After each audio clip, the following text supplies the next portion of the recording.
to make cheese ravioli today, and then Monday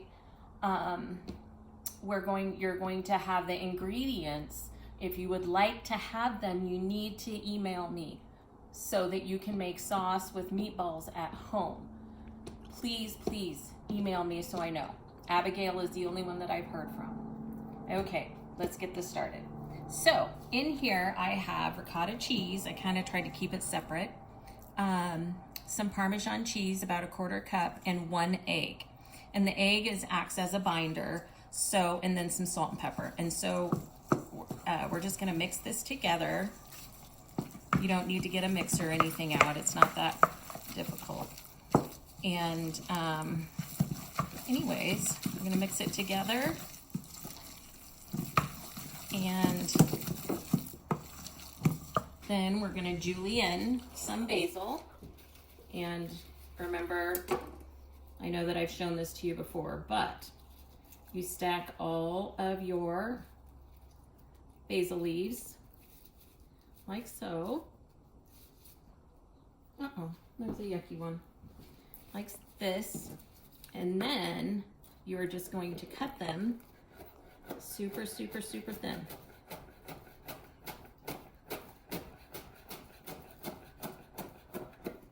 Okay, so that is called julienne, and you have these beautiful strings. Now, this one I didn't get all the way through, so I'll probably put it in the sauce. So we're just gonna put a little bit of basil in there. Now, if you don't have fresh basil, you can just use Italian seasoning, or you can just use oregano, whatever you prefer. Okay, so now we're gonna make some pasta. Pasta, which is gonna be 1 cup of AP flour, which is all-purpose flour, 1 cup of semolina flour. This is the one I get, the Caputo. But you can sure get it down at the Berry Vale. 3 eggs, a tablespoon of salt or a little less, and a little splash of olive oil. And so you are going to put 1 cup of regular flour, 1 cup of semolina, and then you're going to make a and then let's put our salt in since we have our dry salt. So, okay, so then you're gonna do a little whisk. Make sure you put your dough hook on. Then you're gonna make a little well in the middle. Can you see that? Okay, perfect. Then you're gonna put your eggs in. And I have 3 eggs because these are fresh for my chickens and they're a little bit smaller. But, if you have large eggs or extra large eggs, please just use 2. So then in the well, break your eggs up a little bit with a fork, or I'm using a whisk here, and just kind of break them up so you have like a well, so that the flour can be incorporated into it. All right, and then about, I don't know, maybe 2 tablespoons of olive oil. You're gonna push it up here and let it do its thing. If your dough is looking a little dry, like it didn't come together, then just put a little bit, maybe a tablespoon of water, and let it mix until you have one cohesive ball of dough.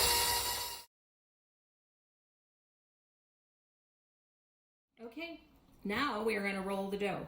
Here's our beautiful ball of dough. That's what it needs to look like, pretty darn smooth. Then we're gonna cut it in half. We're gonna set one piece over to the side. We're gonna do a light flour on either your counter, your clean counter, or on a pasta board, or, you know, whatever your family does, if you even make pasta. But I just use my counter because it's the right height for me to roll. So you get your rolling pin and you're just gonna roll. Make sure you have plenty of flour. You're just gonna roll it out into a circle. We'll see in a minute. I'm not very good at this part. My daughter's much better. Anyway, so we're gonna fold it in half, give it a seam. We're gonna take our filling. Now, this is the deal. You can't fill them too full, but you don't want them to be under full either. So it's like something you have to work at. So you're gonna come up, here's my line. You're gonna come straight up here, right to the line, and you're gonna push this out.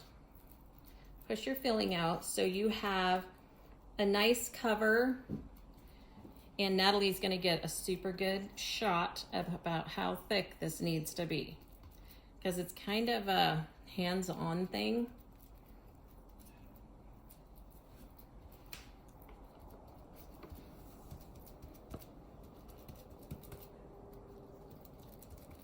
Okay, so about that thick. Then we're gonna pull this over to the side and fold it over so we have this nice little package, so to speak. We're gonna use more flour because we don't want it to stick.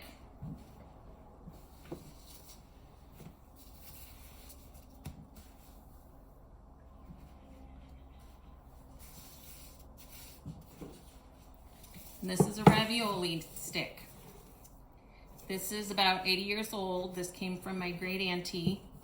You can't find them like this anymore. So, but you can find ravioli pins on Amazon or from an Italian food market. So, super important. You need to, when you start to press this, you need to keep the same pressure, because what's going to happen is you're going to press it, and this part of the pin is going to seal them.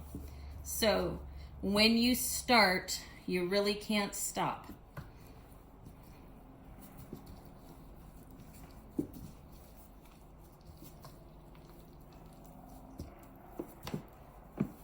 Okay, so there we go. Now we have these beautiful little pillows of cheese, and this is a pastry cutter, and you can find these on Amazon as well. In fact, I think this one came from there.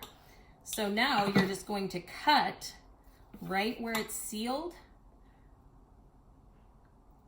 and cut your raviolis apart. Now, you have to go kind of slow so that you make sure that you don't have broken and open raviolis.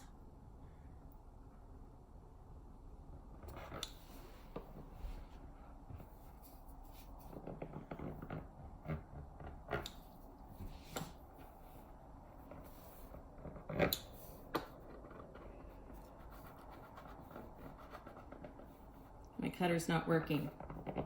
So hot. And I think I got my raviolis too full. So you have to be, that's why you have to be so careful. And I make these all the time and I still do it. So, anyways, cut these guys.